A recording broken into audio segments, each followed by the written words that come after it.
Born sometime in the early 70s, George was a beautiful baby. He was the youngest of 21 children.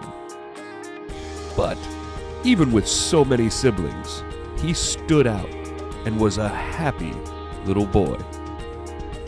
Growing up in Harlem, it was apparent from an early age that George was destined to be a star, and this was apparent when he joined the supergroup Menudo. And as its only non-Spanish speaking member, he drew quite an audience.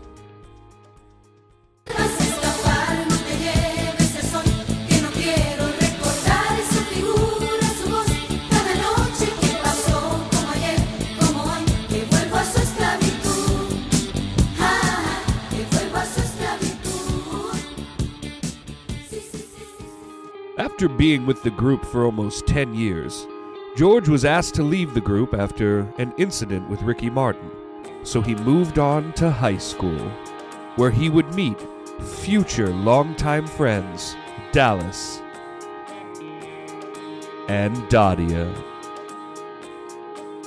But after graduation, George needed something more out of his life, so he enrolled in the military, where he quickly rose to the top of his class. He rose so high, as a matter of fact, he was recruited by a special military organization.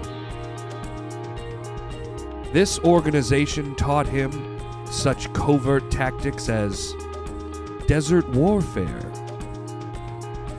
championship disco dancing / assassination,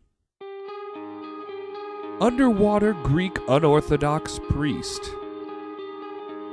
But he wasn't always on the up and up. Sometimes he had to do things for our country that were a bit subversive. America needed to be led in the right direction, and George was there to lead us. And despite what the official story told, the world's greatest terrorist was taken down by one man. That I'm proud to be an American, where at least I know I'm free. And I won't forget the men who died, who gave that right to me, and I gladly stand. But soon there was trouble, as George was dishonorably discharged from the military. We don't know why exactly. All the military will tell us is that it involved a horse and a cow and a demonic little fat kid and Wilson. But George would not sit idly by. He vowed revenge on the country that betrayed him.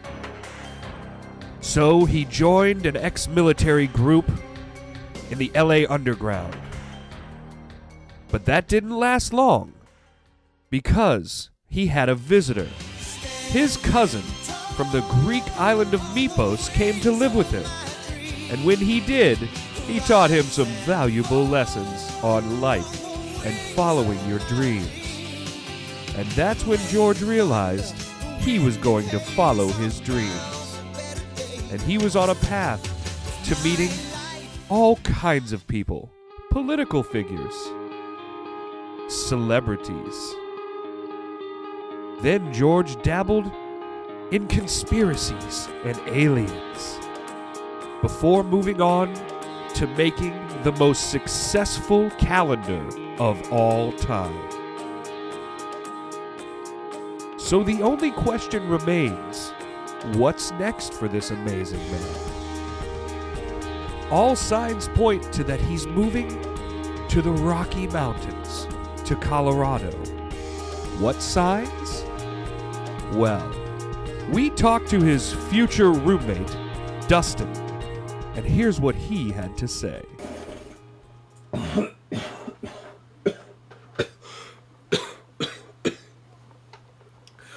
What? Oh yeah, I know George, man. He's coming out here to hang out with me and live with me, I think. Yeah, man, I met George a long time ago, bro. I met him, What? No, I met George, man. We used to be in a beer pong league that we only played at Chuck E. Cheese's. It was awesome because we would sometimes bet the kids for tickets and be like, yeah, you lose, I get pizza, man. But yeah, he's coming out here to live with me, man, because like we just passed some laws and it's gonna be awesome. We're gonna do stuff like make sculptures and just fucking party, man, and I'm looking forward to it. I'm trying to get George to help me start a website. It's called, well, cause he's got that one right now about like the banks and the government and money, and I'm like, boring, bro. Nobody wants to listen to that. But I kind of got a similar idea. We're gonna call it falloffthebed.com. And it's totally about how the government is always trying to get you to like fall out of your bed and go to work, man. And like, I'm not with that at all.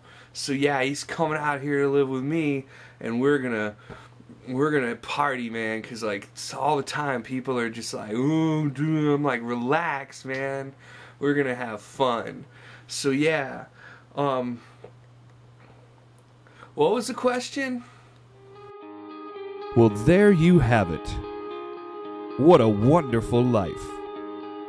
And it's clear that no matter what he's accomplished, who he's met, or what he's done, one thing is for sure: George will always be our friend.